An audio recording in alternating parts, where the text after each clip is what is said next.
So, but no, I can't do that. You want to play a little game here at the end where I name somebody I hear on NPR and then you name somebody you hear on NPR? No, because you're going to win that game, first of all. No, I've got some whiskey in me, so I might not. I'm going to do Lakshmi Singh. I don't know. You don't listen to NPR? Not as much as you do, no. I mean, I listen to Car Talk, and that doesn't those exist guys anymore. And I hate Garrison Keillor. And I sometimes... Well, he does suck, yeah. I sometimes listen to Wait, Don't Tell Me, but that's maybe once a month. Saints quarterbacks. Drew Brees. And that's about it.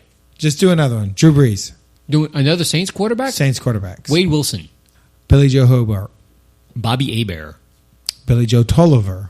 Bobby Douglas, sorry. Aaron Brooks. Mike Buck. Ken Stabler. Steve Walsh. Luke McCown. Mark Brunell. Oh, now we're into backups. Danny Werfel. Billy Kilmer. I don't think you're going to get one. I think I might be running out. Jeff Blake. Oh, Slash. Was that Slash? No, it was Cordell Stewart. Nope. All right, I'm done. You want to give me some more? How many you got? I could probably think of them all if I sit here for long. All right, never mind. Let's say hunker down. Hunker down. Hunker down, y'all. Hunker down. Hunker down. Hunker down. Hunker down. Hunker down. Hunker down.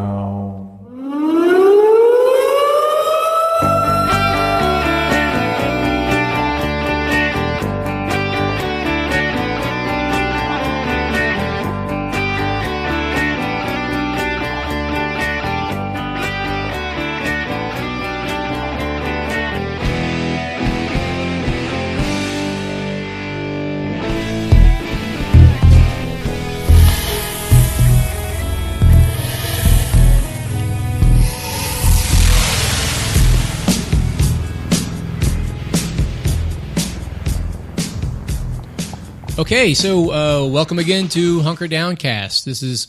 I guess this is a Hunker Downcast and a half episode. Is that? They would have heard Bad Street playing already, so more versed listeners would know that somebody is missing, and now probably they would have also figured out who it is since we've both spoken. Right. So longtime listeners will recognize this. It's been a long time since we've done what we've come to term a Freebird episode. Yeah, it seemed like maybe we were past it, but I wanted to, since I knew I was going to be out of pocket for a while, get one in before that happened. And there's a couple of things going on. Okay. I've got a so-so list a mile long, but... Okay. Also, we're drinking whiskey tonight because it's Varg Gras, which is the sacred festival, the sacred celebration of my birth, which happens every year from October 27th to November 2nd. But this year, in a very special turn of events, coordinating with the Orionids meteor shower, it is from the 22nd until, when is GBV? GBV is playing on November the 6th, I think. The 6th. So It is an extra long festival this year. I can smoke cigarettes without guilt. I can eat red meat any day I want, which normally I only do it on Wednesdays and Sundays. Okay. I can drink whiskey any day of the week I want, which I normally do on Wednesdays and Sundays. Today is Wiggy Wednesday. Right. This is not a particularly strange thing that we're drinking on Wednesday, but normally we've drank hard liquor once during the podcast. Yeah, when did that happen? Actually? That was when I think I made Manhattans one night. That's right. So instead of the popping beer caps, y'all are going to be hearing this. Clink, clink. I also buy music and I go see music. I buy myself a ton of shit that I normally shouldn't. I eat a lot of ice cream, which I normally don't do at all. I like Tom Benson. Yep. Just like it's like being Tom Benson for a week. when the Sacred Festival of Varg Gras is happening. I can take baths any day of the week, which I normally do on Wednesdays and Sundays. So basically I have 4 extra days just to do whatever the fuck I want, whereas normally I do them on Wednesdays and Sundays. And even then I kind of moderate it a little bit, but there's no moderation during Varg Gras. So we're knee deep into Fat Varg right now, right? Right. And I'm also wearing whiskey socks. which you can get at the Red Lantern in the French Quarter from a very cool guy named Mike. So that I like to wear my whiskey socks when I drink whiskey. And Jeff is drinking it too. So hopefully by the end of this podcast, which we're going to make an hour long. Just an hour. Yeah, at an hour, we're stopping. So Kevin Allman won't, I hope he's listening. But it goes past his threshold and he starts to short circuit or... Well, people got he's shit daunted to do. by long podcasts. People got shit to do. People have podcasts to listen to other than just this one. Well, some people have to drive to Houston, and that's great for them. It gets them 2.5 hours there. That's right. So we'll give you as much or as little as you need, really. I mean, this gets you almost all the way to Pensacola, a good 2.5 hour podcast. Right. This one's only going to get you to like Biloxi. Yeah. But anyways, we're stopping at an hour, which I think is going to be 9:40 or 9:35. How long have we been talking? We're only like 5 minutes in now. So at 9:35, we're stopping. So. All right. We'll try and meet that goal and then see what happens later. What the hell is that? It's me drinking whiskey. Oh my God, that is gross. Hopefully I'll get a little buzz on and then take a United cab home. Okay. Of course. So I guess in the spirit of moving it along and just getting right into it to do the hour. Sure. Yeah. Let's hit the shit. I guess the first thing we have this week is, we haven't been together since the city council had their vote on short-term rentals, which we have spent. Fuck you, New Orleans, basically. I mean, we've talked about this multiple times on the show before, and we talk about it all. Everybody talks about it all the time on the internet, and it's always in the news. It's like at this point, there should not be any confusion or lack of information getting to anybody about what most people like us who are affected by the housing crisis would prefer their elected officials to do. And yet, when it comes down to the final vote, we get this pretense that, they compromised? Yeah, we have to compromise, and there's two sides, and there's, we really don't understand this technology yet, or this, what's happening, and we need to be the first. They would have an unprecedented level of oversight. Yes, just unprecedented. Which sounded like total bullshit to me. Well, when they said that, they referred specifically to the enforcement mechanisms that they want to add to this bill later. By the way, the council didn't even pass enforcement mechanisms this week. They didn't even pass an ordinance yet. They have to add that later. This was a motion to define the regulation that they will later vote on. Okay. So there will be more arguing if you like that. But the propaganda about it being unprecedented enforcement, it refers to things like, they may consider turning off the power to a building if it's in violation of the rules that they set. I like that. That sounds like some enforcement. So it sounds impressive, kind of, but it doesn't. What really matters is what are they enforcing, and they're not really the law itself that they're passing. That they're on their way to passing. They're already allowing Airbnb operators to basically turn most of these apartments over into hotels anyway. You can already, under this ordinance, rent out an apartment for 90 days out of a year. So if it's 90 days out of a year that you can make a home a short-term rental, how does it become a long-term housing unit and also be rented for 90 days out of the year? Yeah, especially if you're renting them 2-3 days at a time. Right. And there's evidence that landlords can make more money renting short-term for 90 days out of the year and just leave the thing vacant for the rest of the year and make as much money as they would, charging, it was something like $1,500 a month rent for people. So where was the CVB on all that? Were they on the side of the hotels? Because the hotels must not like it. They haven't really taken an official position. There are elements of the hospitality industry that are wary of short-term rentals, although they didn't take it in a position on this specific set of regulations that was passed this week or last week.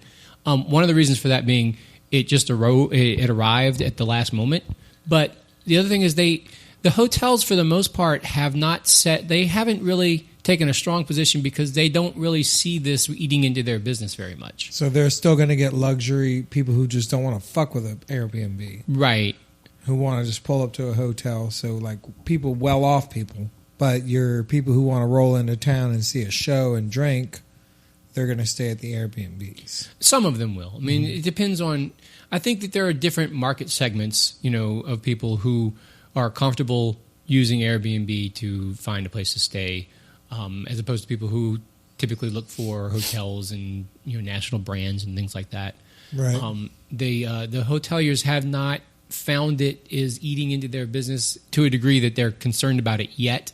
Maybe in the future it will. And then maybe they'll change the law then. I bet. It could be that. But there were elements of hospitality that were at least wary of it.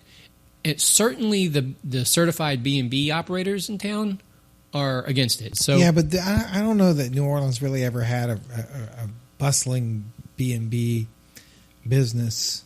They were kind of overregulated, weren't they? They had a rule that you couldn't cook at the B&B.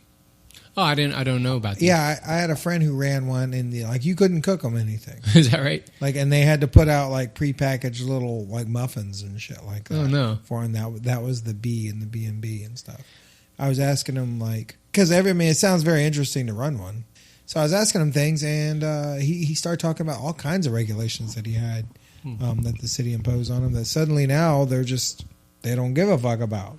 Yeah, and it has been to this point. If you're using Vrbo or Airbnb to operate your disruptive business, you are flying under the radar of all that anyway because you have no certification. There's no process for you to get inspected or anything like that. And who do you sue if you get maimed in a shitty house? That's a huge issue.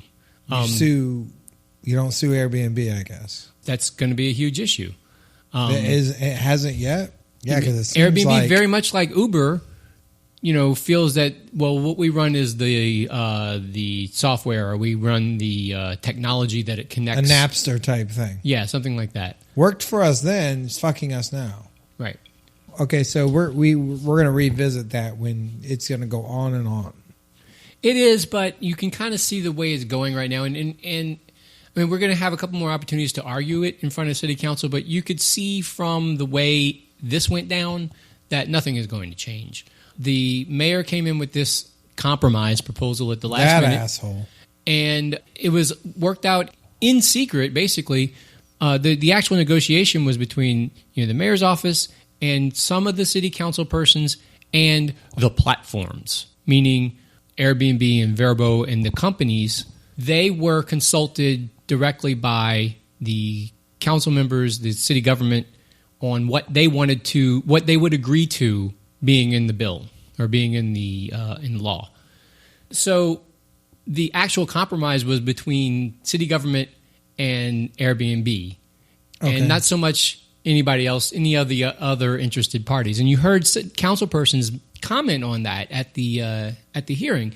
LaToya Cantrell, in fact, said that she was very pleased that Airbnb agreed to pay into LaToya's pet blight mitigation program that she's trying to fund. It's a neighborhood restoration fund or something like that, and it's basically to help homeowners get into compliance with HDLC rules and things like that. It's also for code enforcement and to make sure people are keeping shit off their lawns and stuff. Right. So anyway, LaToya was really happy about Airbnb paying into that fund, which is something that she's very interested in, and it suggests to me that it's something that she kind of has, a lot of her hangers-on and friends are operating and interested in doing. So it's a favor she can do for her people with Airbnb money that they agreed to pay because she voted for this ordinance. Okay, that's one. There's others who said, Stacey Head said that, we had to be very careful about what the platforms, because they're the people who matter, would agree to with regard to whether or not we require you to be able to claim a homestead exemption. Let me explain. Let me back up a second. Susan Guidry offered an amendment that would require whole home rentals to be attached to a homestead exemption. Okay. So that would have prevented investment companies from just buying up several houses where no one was actually living and just completely turn them all over to permanent hotels. But they couldn't pass that amendment because, again, The platforms? the platforms would not agree to that. So it's all about what the platforms want, right? Fuck the platforms. Right. So that's how they're passing laws now. They're just it doesn't have anything to do with what we want or we need. It has to do with what the people who are talking to them think they need. So depressing, right? Well, yeah, and it's been that way for a while, but you just gotta try and drink as much whiskey and have sex with your partner as much as you can and go out on the streets during Mardi Gras for the free stuff and just kind of, I don't know, give up on owning a home. But you never wanted to own a home anyways. No, but I would like to be able to live in New Orleans, and I like to be able to live in my apartment. Yeah. And well, you still are. Here we are. Here we are sitting here. Ground zero of the Airbnb debate, still standing. That's true. One day, though, we do. the luxury apartments are encroaching one by one. When we come to you recently, anyway, our recent shows have come to you from ground zero of this, of the gentrification When it wave happens, right now. then we'll know that the tipping has been pointed. We're right here on the, I guess you would describe this, the cusp of where what tourists consider the Garden District. Right. And then, but you're the worst person. It's not only that; it's just that we've been talking about it for a long time. You're the worst person this can happen to. You are the culture that is going to be displaced. You are patient zero of that. So when it happens, it's going to be like, you know what you are? I hate that. Since this is a Freebird episode, I'm going to go ahead and talk about this. Okay. You are Tito Santana. So Tito Santana was a guy, a good wrestler, solid wrestler. Everybody liked him. He had a good look. He wasn't a jobber, which was a guy that just lost all the time, but he wasn't top of the card material either. He wasn't a main eventer. Is that but right? He was just a solid guy. Everybody loved him. He was a good wrestler. Yeah, that's nice. Everything. He was Tito Santana. He was in several tag teams and such. But there's this lore in wrestling about him that says if you beat Tito Santana, then your career is on an upswing, that you're going places. If you lose to Tito Santana, your career is going down the fucking tubes. And he was like the canary in the coal mine for that. And that's what you are in this Airbnb thing, Jeff. Yeah, probably You're Tito Santana. After me, the deluge. Once you go, the whole thing's going to break. The levee's going to break, if you will. I'll accept that. What else is happening? Wait, I got two things I want to talk about. First of all, okay. I'm sorry. I know you prepared a list, and now I'm hijacking it. Being Nola is ending. Why is that happening? She's done fucking with it, it seems like. Yeah, that's kind of what I understand. Champ seems to say that she's tired of it, and it seems to run its course. And she's the person who has to maintain it. Is there anybody else who wants to take it? I don't think that's been discussed seriously. I mean, you'd have to ask her. Okay. So I'm putting that out there. Did anybody want to take this? Take over this task of calling somebody and giving them the password and such? Well, you know what I think is that the lesson that we learn at the end of it is that we've had the power to be Nola all along. And we just have to click our heels. I wish maybe when you're doing your editing, you can add some soft minor chord pianos. Yeah. Lesson learning music behind that. Yeah. What have you learned, Dorothy? Well, I think that it wasn't enough just to want to see Uncle Henry and Auntie Em. And it's that if I ever go looking for my heart's desire again, I won't look any further than my own backyard. Because if it isn't there, I never really lost it to begin with. Is that right? That's all it is. But that's so easy. Okay. I can't really say that I'll miss it, but I guess I would have taken it over nothing, which is what it's becoming. Like, it was there, and I was never super annoyed by it, although, God, fucking some people certainly were. Yeah, I mean, people got really upset about it, which I was just like, I never understood any of the ire about people getting pissed off that Well, why is anybody pissed off at anybody on the internet ever? There's all kinds of fucking reasons. Right. But so those are the reasons. Those are the that reasons why people right. hated on Bianola. But okay. But I always thought it was an honest effort at community building. And if you read this week, she's actually asked people to say, hey, what did you learn or did you meet anybody? And there's all sorts of people who have responded saying, yeah, hey, I met my best friend now from just their week on Being NOLA. Or I met. Oh, well, that's a fucking lie. Well, you did not meet your best friend on Being NOLA. But there's my stories, good friend. There's stories of people kind of connecting and stuff. Okay, and sure. I think that's kind of positive. And right.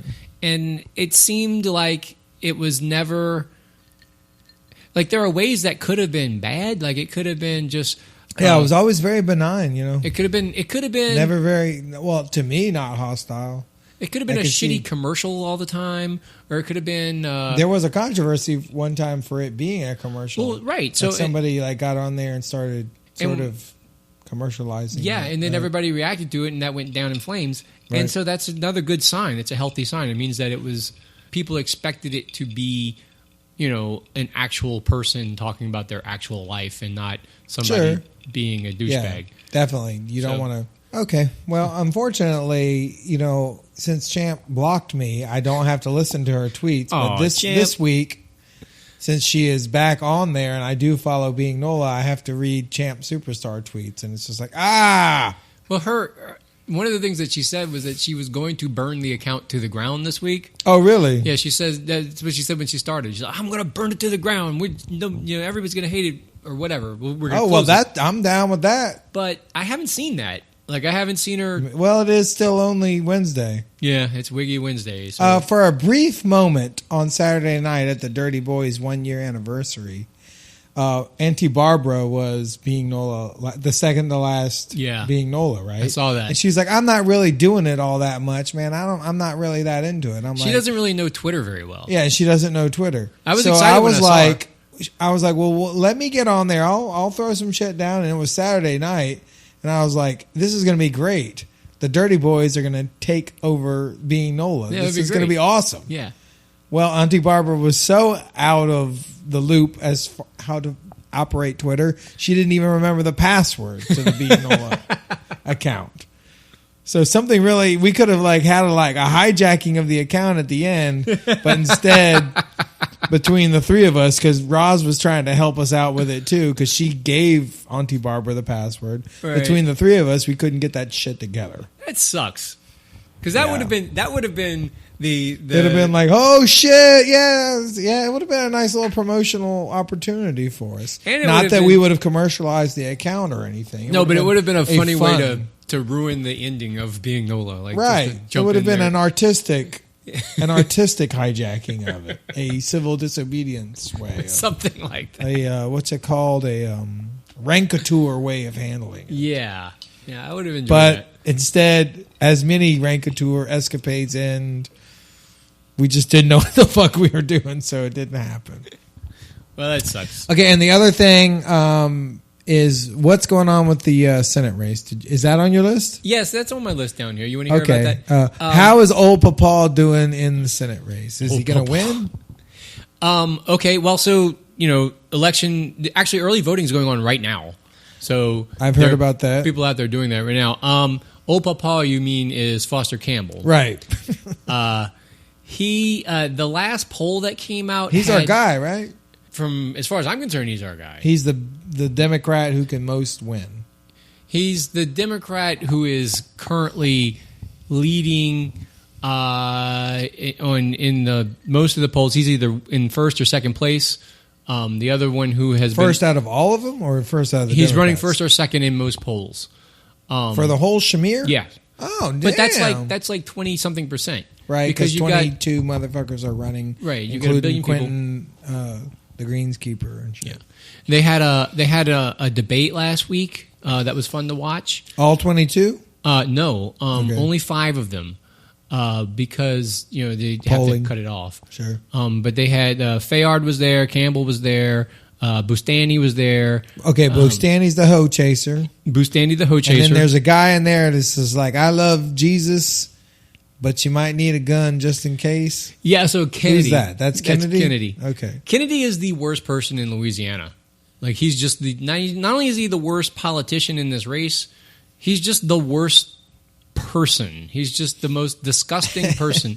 Just his manner, his fake preacher voice that he uses to say nonsense things in a very insincere way that you know is bullshit, while he smacks his lips into the microphone and just gives you that icky face. Disgusting. Like, I think that the more he's on television, the less people will like him. Oh, okay. So, but unless unless everybody's a psychopath, he's like. Well, that's an infinite loop right there. You're just never. The more you try and put yourself out there, the less you actually become liked. Yeah, by people. yeah.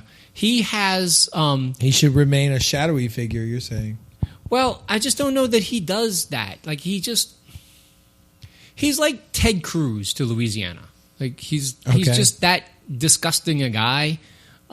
He's like a social incompetent. Like, he doesn't really know how to, like, even his daughter doesn't want to kiss him. Stuff like that.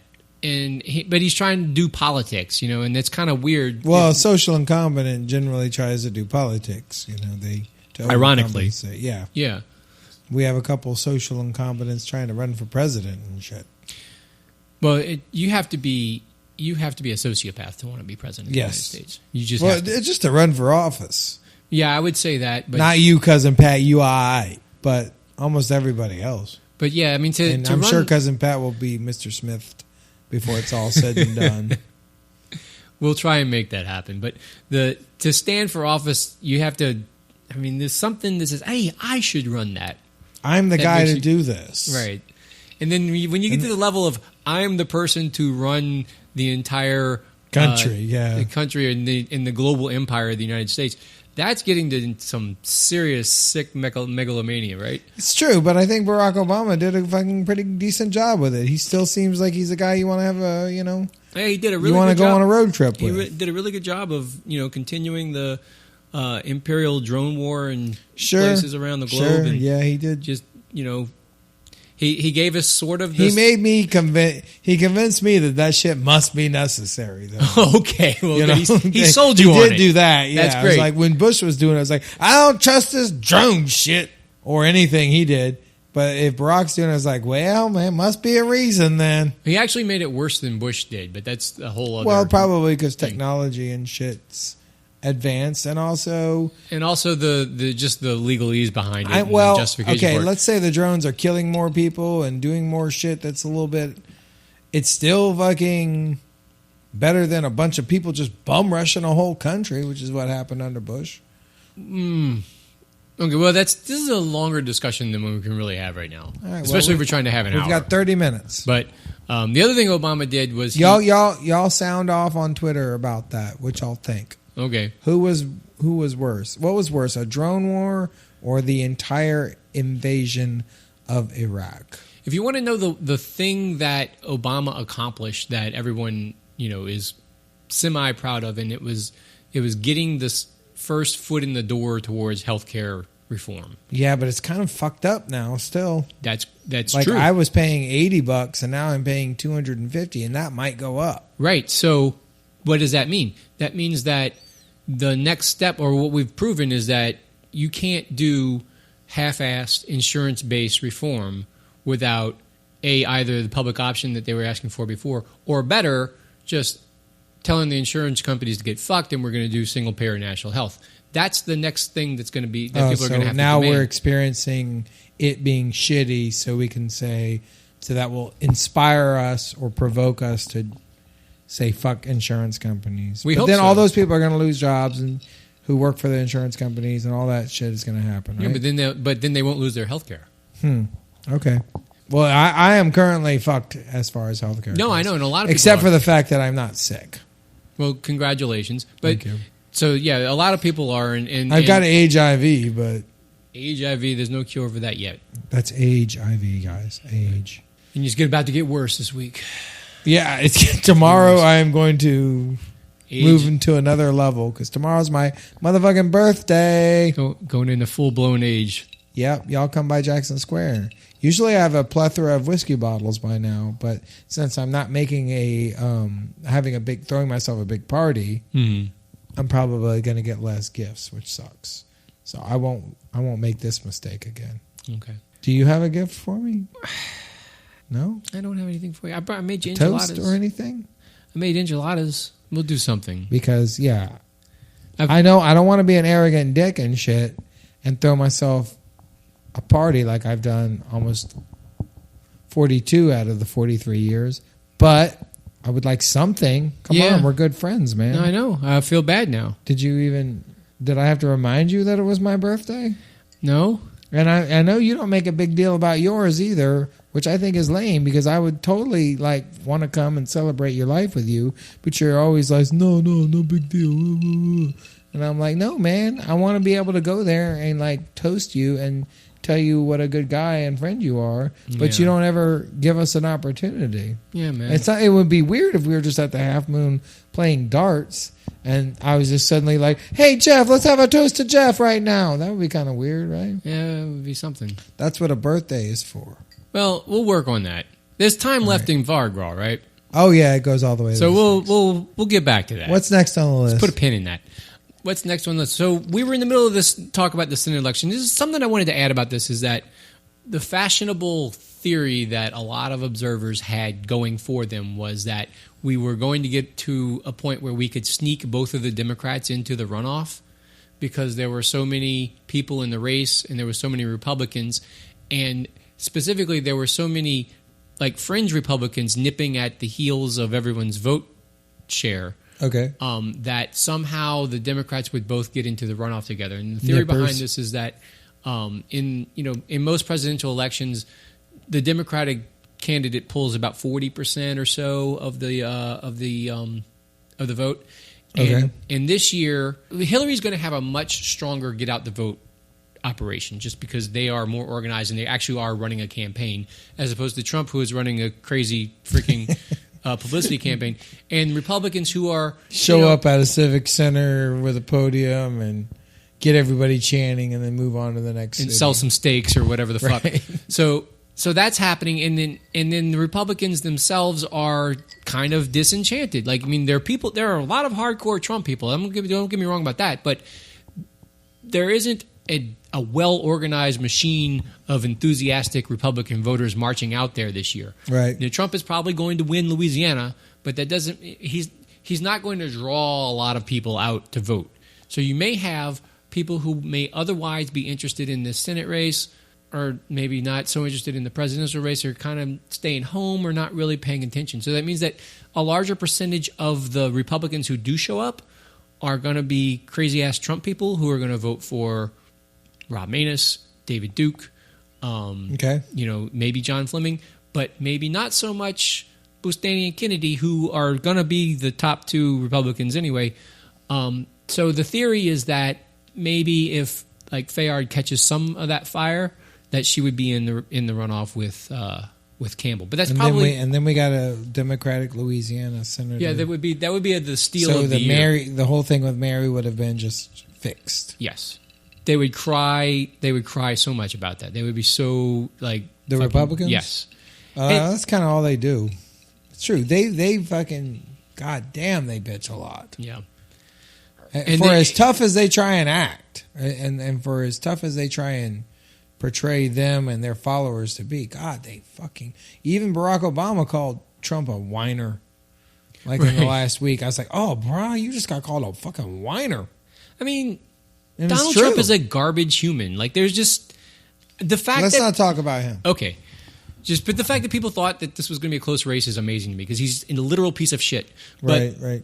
Anyway, just to it's you know what? It's a reckoning for the Republican Party, and they are gonna have to fucking change.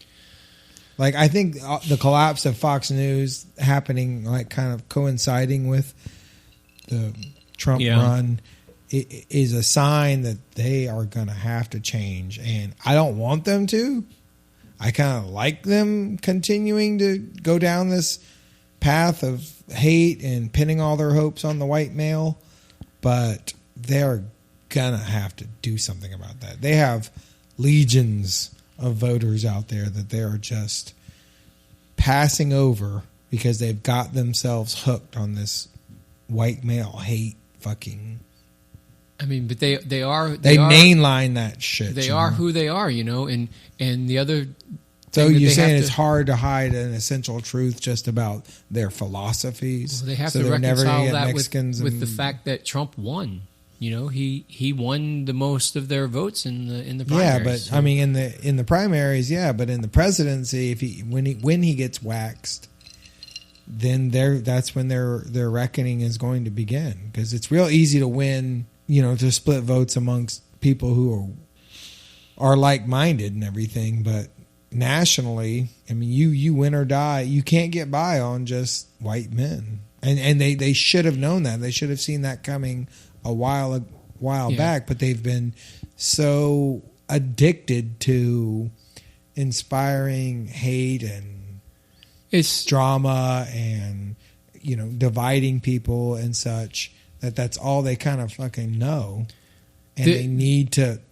There's a more granular argument about what is actually happening to them that incorporates, their go-to gimmick, which is constant white male dispossession reaction, right? Right, which is what they sell conservatism. Right, although which is what now they sell. But that doesn't necessarily match up with the policy that they are actually pushing, and that they're big money people who really make their party run, their agenda, which is this free market bullshit and just every man for himself type of economic philosophy that has burned the very people they have aimed their appeal at. Right. And Trump is kind of the reaction to that within their own party, and he's blown up their bullshit.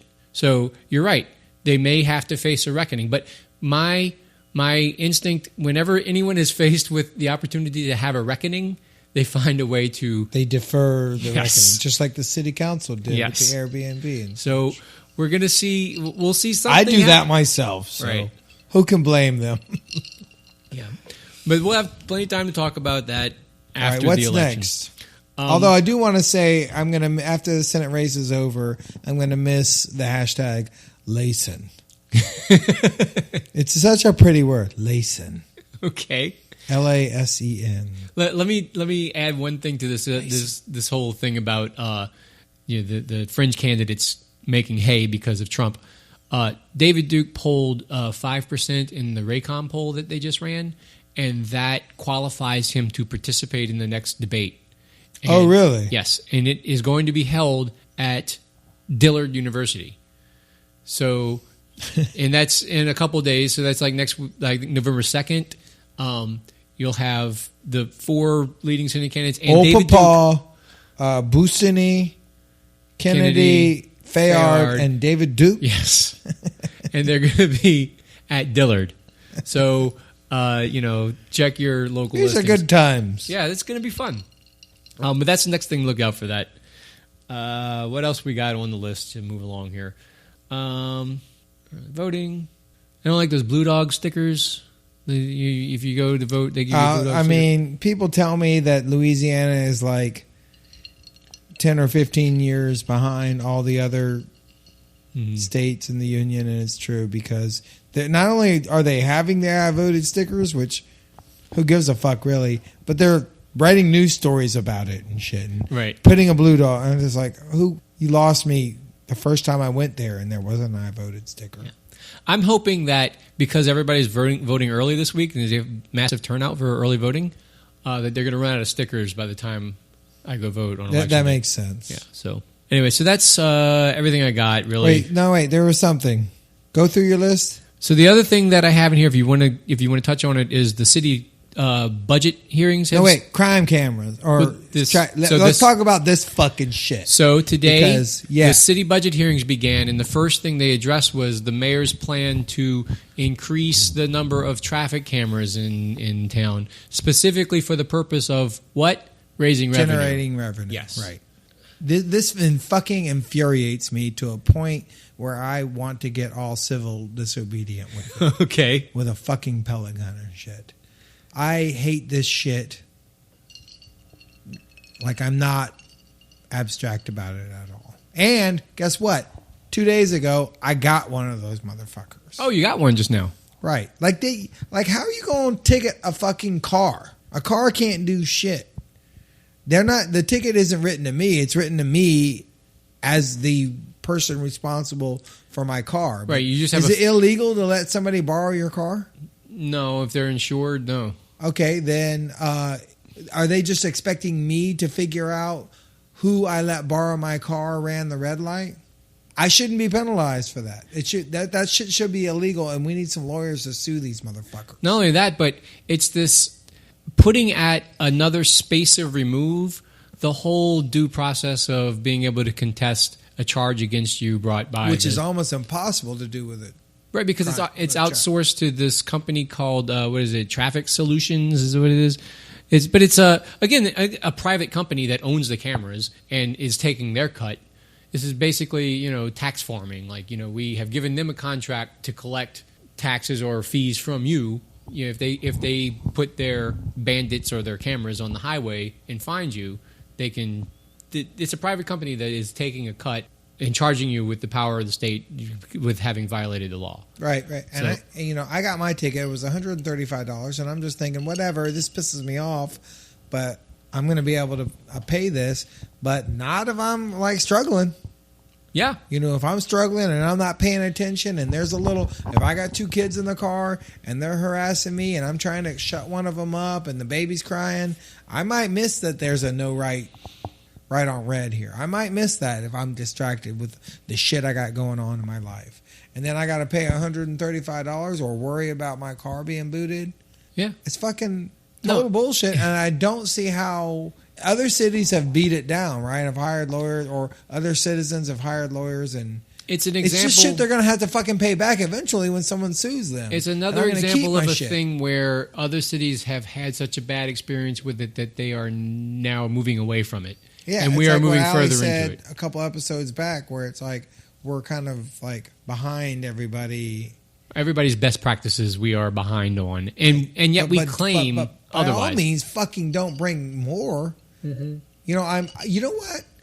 I'll tell you a little story. I got a $75 parking ticket in the quarter, and I got this $135 ticket for making a ride on red at Carrollton and Earhart. It's $135? Yeah. Jesus. They also sent me a bill, the Department of Revenue, for like $3,500 because they said that I hadn't been filing my taxes for my business on Jackson Square. I hadn't been reporting my funds, which we don't pay any taxes on original art. Okay. And that I hadn't been filing it. I have 3 or 4 years worth of fines to pay for that. And I also owe taxes on the art that I sold, which they did not say that I owe no taxes on, because I don't. And then they estimated what I probably was making. And then they said, based on our estimations, you owe us $3,500. Jesus Christ. Right. So what happened? I just ignored the shit. Oh, well, that's what I would do. Yeah. Right. I just figured it'll go away on its own. But it hasn't, though, has it? Well, that part has. Okay. Oh, no one's fucked with. I don't know what they can do. What are they going to do to you? Right. They're going to sue me. I don't know. I know a guy at the Department of Revenue. I'm going to be like, hey, man, what the fuck? And I apparently got to pay the parking ticket, which I totally did do. But $135 or my fucking truck's going to get booted on this traffic camera, and then they want to do more, and it's just going to fuck everybody's lives up. Well, so that's another. And they want to do it. They're saying blatantly it's for revenue, right? Yeah, they are saying it's for revenue. This is part of the budget process. This is where this is coming up before City Council. But you just brought up what you're talking about is how it affects you directly. Like it affects it completely lessens the quality of life of the people who live here. And as a revenue strategy, it is the worst way to do this because it affects poor people more so than it affects people who can afford to pay it. Right. They're more distracted. There's no progressive taxation here. This is just, it's more likely to capture poor people and throw them into the cycle of if they can't afford to pay the first fine, then they have more fines and their car gets booted, then they get arrested. And by the way, this is basically the issue that caused Ferguson, if we really want to get into it. But that's... Oh, really? No, yeah. I do want to get into that in the last 10 minutes we have. No, here. we don't have time for that. But well, then we'll touch on it, and then I won't comment. Because the relationship between the police and the town was based on the city funding itself on ridiculous traffic stops. Like, just cops, they had to pull people over for bullshit constantly to make their budget, in order to fund their court system, in order to fund their city budget and everything. So this was a revenue measure, and this led to the adverse relationship between people and just police. Being yes, gnawed on and gnawed on and gnawed on and gnawed on, and then finally, when they kill one, you get a falling down type situation. Yes, that's exactly right. Okay.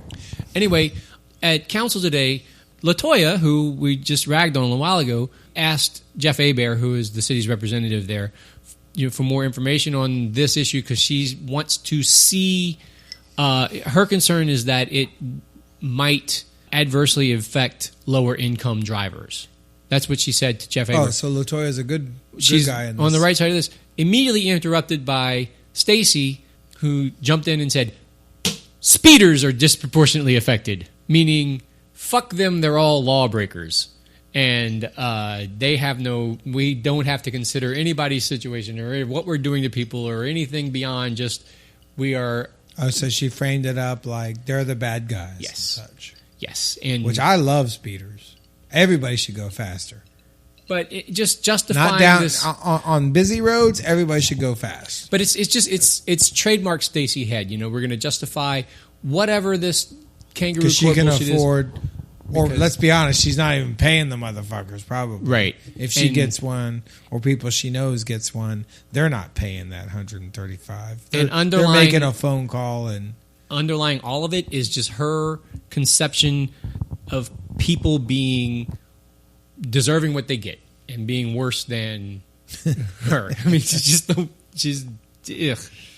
Anyway, so that's. I'm sure she speeds. Speeding is fun.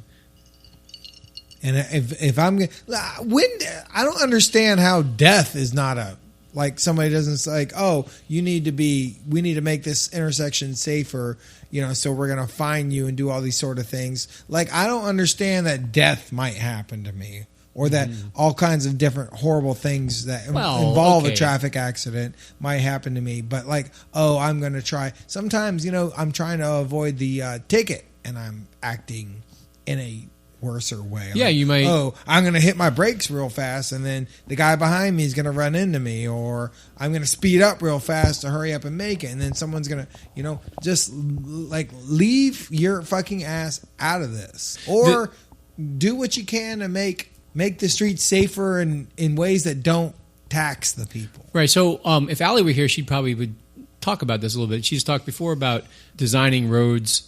With specifically with safety in mind. We talked about this in the context of incorporating bike lanes before, but I know that she has other ideas about how to make traffic more efficient and stuff like that. They're not doing any of that.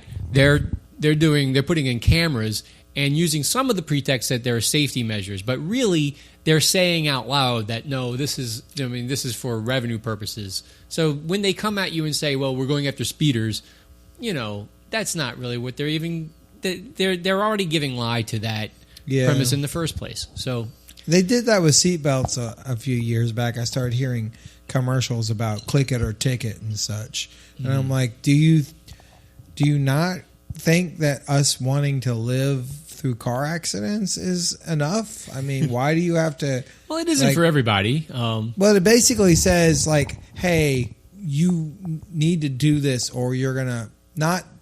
Your head is not going to smash against the windshield. You're going to get pulled over and fined and stuff, Okay. Well, so we have 5 minutes left. We got a few minutes. So what else do you got? We could talk about football. We could talk about baseball. I really want. Let's talk about the Saints, and I really want them to beat Seattle at home.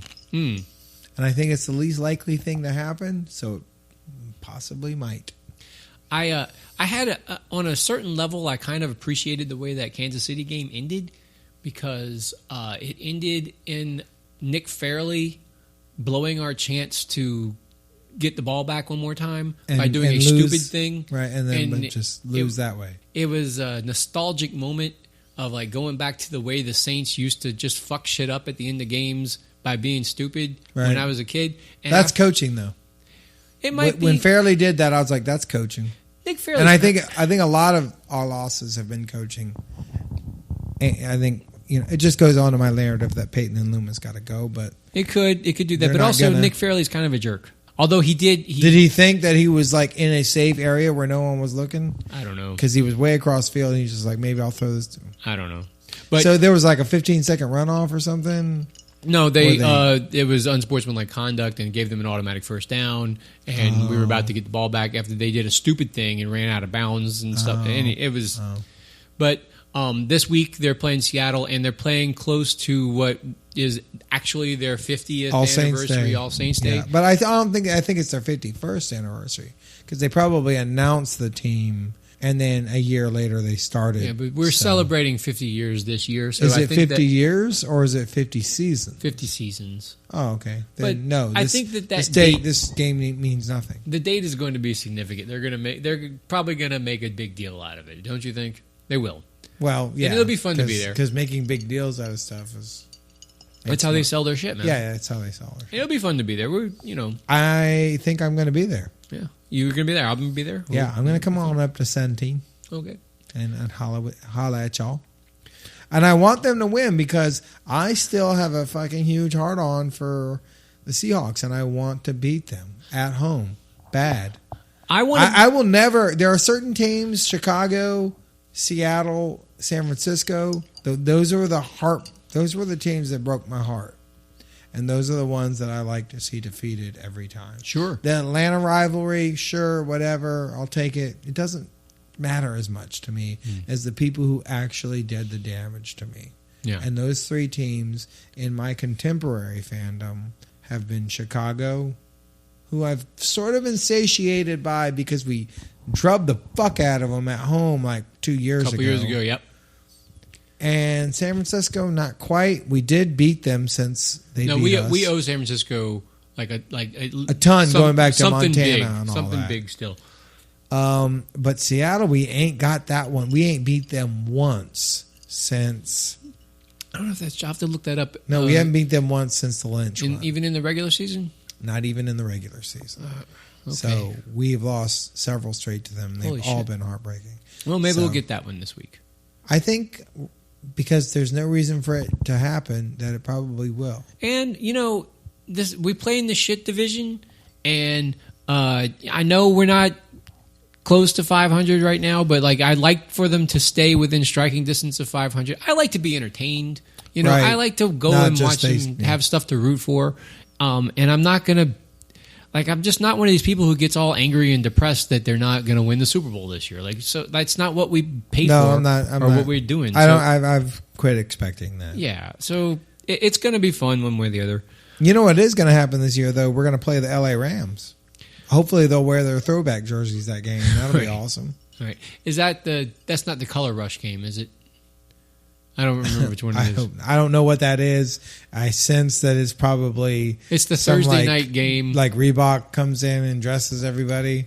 Yeah. It's the Thursday night game where they wear crazy uniforms. So all right. I'm fine with those, actually. Yeah, okay. Oh, no, you know what that is? That's when we play at Carolina.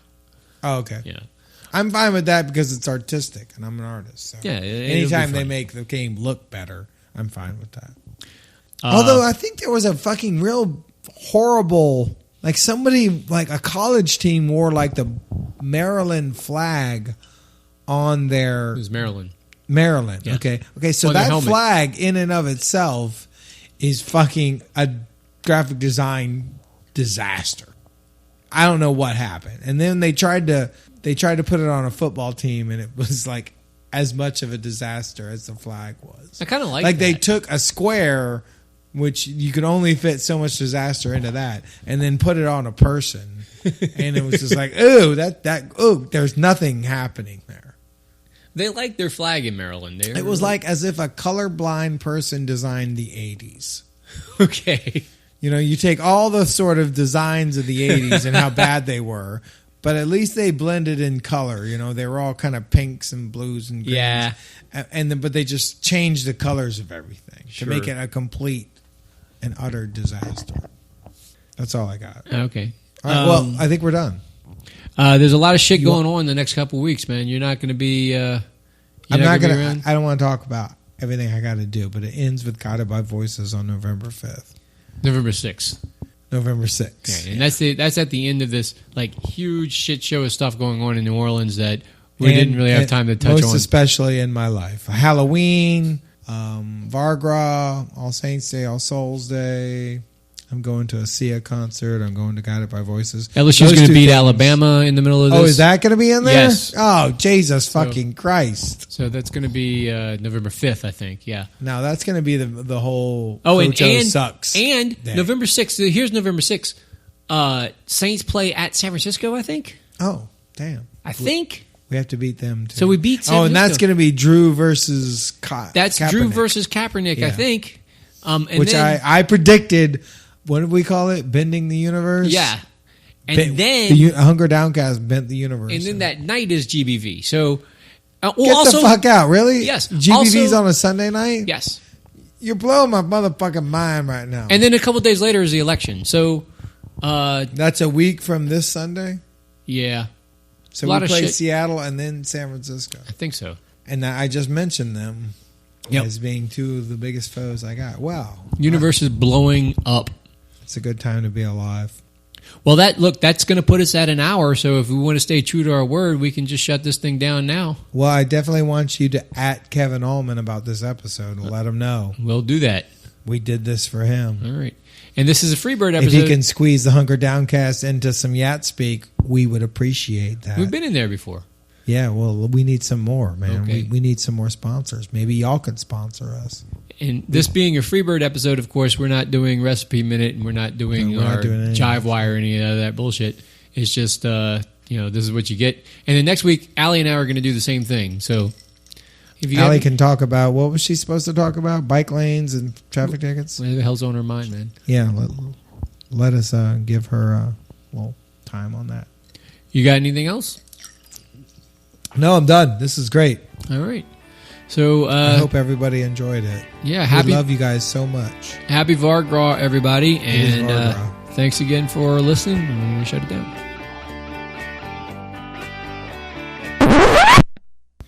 Oh shit! We forgot to do the questions. This is a little lanyap. This doesn't count. We put in an hour episode just so Kevin Allman knows. We put in an hour episode, and you don't got to listen to these Twitter questions. Yeah, this is just like, but this is what this is just after the credits. It's for Tim and him. It's for Tim and him. Yeah, this is because step off, Kevin Allman. Because Tim and him, we're doing this for you, is what we're saying. It's a way of showing love for y'all. Yeah. So, like this afternoon, we put out, hey, we're doing Freebird tonight. We don't know how it's going to go. Allie's not going to be there. It's just me and Lance. Do you guys have questions for Jeff or Lance? What do you got? So we got responses from some of our favorite Tims in them. The first one is from Fredo, and he asks us, "Are you like Simon and Simon for this show, or more like Starsky and Hutch?" What do you think, Jeff? Well, do you remember those shows? First of all, did you watch? I remember Starsky and Hutch, and I remember Simon and Simon was filmed in San Diego, so that was significant to me. Although I didn't really watch it much. Yeah, I already know we're like Starsky and Hutch, though. Because they're from the 70s, the dankest decade there was. You and I come from the 70s. Yeah, it's the the decade of dirty boys. We were born in we are from that decade. It was the dirtiest decade. We aren't necessarily raised in that decade, but we were from it. Well, we were forged in it, and you don't really realize what sort of things become a part of your outlook when you're that age and you're in that culture. The way that you think now, how it affected that. Yeah. Easy bake ovens and having 3 channels and HBO being a big deal. Yeah, I remember those things. That creates a certain mindset for you. And one of those things it creates is the ability to be aware of the fact that there was a show called Simon and Simon because there were only 3. Or Starsky and Hutch. Because there were 3 channels. Or that you one time had to take a phone and go blah, blah, blah, blah, blah, blah, blah, Yep. blah, and if you had somebody you were calling with a 0 in their number, it fucking sucked. Yeah. You had to go all the way over and blah, blah, blah. So I don't know, but I don't, definitely Starsky and Hutch. you would say that. I don't even know enough about these shows except like They drove a hot rod. It was cool, man. Okay, I'll take it. I'll take it. Starsky and Hutch. Ira Ray. So Ira Ray wants. Ira Ray. This is hard. Ira Ray wants a song about short-term rentals to the tune of the Beverly Hillbillies. Oh wow, you're gonna have to think about that for a little while. I don't even know if I can. I don't know if I can. First of all, It's gonna take you all night. I don't even know the tune of the Beverly Hillbillies necessarily. It's Come and listen to a story about a man named Jay. Okay. Poor mountaineer, buried, kept of family fed. One day he was shooting for some food, and up from the ground came a bubbling cruise. So it's come listen to a story about a man named Mitch and some other people named Landrew and another one named Landrew. That lady named Stacy, she sure was a bitch. And another one named Landrew and another one They named were Landrew. out one day and another one named Landrew trying to because they all own Drum up. Airbnbs. All the Landrews own Airbnbs. I think actually there's going to be a Landrew starting at cornerback for the Saints this Sunday. They're You think starting so? to like draft Landrew. Yeah, Gary Landrew is going to be a cornerback next week because I think Delvin Landrew, but it's fine. That's fine. Yeah, whoever's there are so many of them out there. You know what the coach says? Next Landrew up. Right. That's what happens when they get in this He situation. calls Mitch and he's like, "You got any Landrews who can play corner?" And like Mitch is like, "Yeah, I got one." There's always a spare Landrew. Yeah, they're everywhere. That's right. Pulling people over. Put him in the guest room. Getting pulled over or pulling people over. They do both. All right. We'll work on that. Okay, We'll work on that. Maybe next time Ira we'll have Ray. a full. We'll one of definitely those. pay it a little bit closer attention because you sponsored us. Okay, It's your board. we tried. We got 2 lines out. Neil Paris B wants to know what parish He you loves are us. moving to now, and I guess this is another short-term rental type question because What parish? Yeah, what parish we're moving to? I would totally do Lafourche or Terrebonne. Yeah, but that's you've been down in the bayou a lot lately. I've got some. I'm starting to put some roots down over there. So You and Coach O. yeah, You're going to be a Coach O type. I love it out there amongst the cane. Mm. You know, you driving by the sugar cane and everything. It's nice. You're going to raise your own farm full of tundaminu. Maybe Just I might. I'm learning a lot about it. I suddenly just had an influence of a lot of those people in my life. You know, Yep. so. All right. But it's all going to sink, so maybe not. Maybe not a good place to buy. No. But to exist. Yeah. Maybe there's a Monkey Hill over there or something. Maybe there's a ridge. You think so? Maybe. Maybe. I'll look Just at flood find the maps. highest tree and build a house. The in girl there. I date there said Graceland always floods last, so that's good. I'll remember that. All right. The last one of these that we have of the Tim and Tim questions comes from Tim. Of Tim and Tim. Tim. So Tim says, jury duty. How effective is it really? And this is a reference to the fact that I've been in jury duty all this week and last week. Sure. And I don't even know what he means by how effective jury duty is, like how effective the jury system is, maybe. I don't mean, but Tim doesn't sound like one to be a skeptic about, our constitutional justice system. So I don't know that that's what he's really getting at. I will say that it was another thing that I had to do where I had to just kind of like the whole drama of it was whether or not I showed up on time to check in, and then just spent the rest of my day waiting for something to happen. And that's kind of like the story of my life in general. That's kind of like how court is, no matter where you're at. Yeah. Whether you're being whether you're like about to find out how you're going to spend the rest of your life, or whether you're going to tell somebody how they're going to spend the rest of their life. Yeah. Court is a bunch of fucking waiting. It's like getting drugs. But that's The first thing you learn is that you just going to have to wait.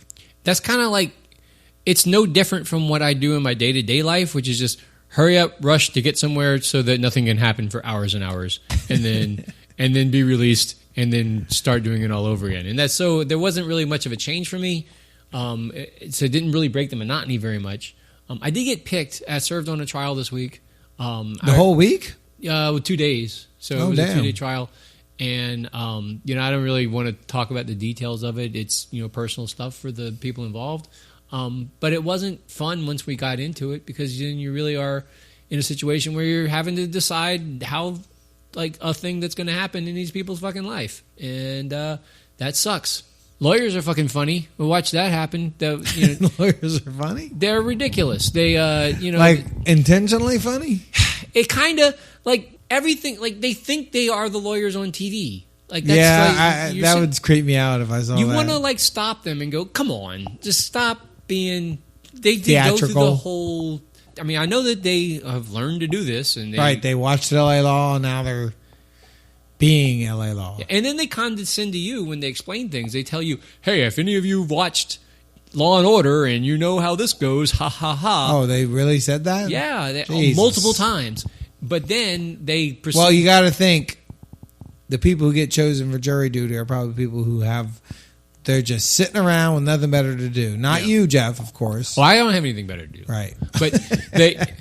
But then they proceed to behave the way that they insult us for thinking that's how they behave. And that guy drives a fucking Tercel just like you do. Yeah, I know. That's the other thing. Are they all or were the lawyers all kind of beaten up and scruffy and shit like that? No, they were all they were all very young. Okay. They were all 25-year-old kids and stuff. So that was kind of fun to watch. Oh, that shit will make Max Cady come and get you in a fucking couple 24 years or so. Oh, really? Yeah. You go up there as a young kid, you mail it in. Next thing you know, Max Cady's coming after your ass, biting your mistress's face off and shit. Jesus Christ. Yeah. They better watch that shit with their cocky asses. Yeah. They might fuck up a case and let the wrong guy go spend fucking 20 years on the farm, and then he comes back in a Hawaiian shirt and some tattoos, knuckle tats. That ain't cool. Okay, well, watch out for that. Jesus Christ. Yeah. While they're being arrogant, quoting Law and Order. Yeah. You know what I would do if I received a jury summons? What is that? Not saying I do this. The same thing you do with your traffic Crumple that tickets. shit up and throw it in the fucking garbage. So like a traffic ticket. Yeah. Exactly right. Just say, what? Fuck this. Throw that shit away, bro. No, I signed it and sent it back. You ain't got no time for that, and fuck all your fucking duty towards it. Do you pay your taxes? Then you have done what you got to do as far as society does. Help an old lady across the street every now and then. Let somebody go at a traffic light or something, or if you see somebody, try just be a good person. But when that little jury summons, be like, "Fuck this! It's for somebody with more time." Yeah, it doesn't even matter if you're there or not. I could have somebody else would just be there, right? That jury, everything would have came out the same way. You didn't pull no Henry Fonda shit or nothing in there, did you? No, didn't do shit. Yeah. Well, then, everything. You didn't really matter. It could have been Tim. Yeah, it was important for me to hurry my ass up out of bed to get there on time to not really matter. And that's what jury duties, but that's also what life is like, right? So, not for me, man. I'm a fucking artist. Oh, well, you create your own reality. Yeah. You live in your own head. You're goddamn right. Yeah. All right. Anyway, so that's all the questions we had. So thanks, everybody, for sending us in some questions to answer. And do you have any final thoughts on the questions? No. I love you all. Thank you for listening. Thanks, Tim and them. We owe you all so much. Keep responding and interacting with us online. It really helps. All right. So that was fun. I think that we're done. And we will finally catch up with you guys next time.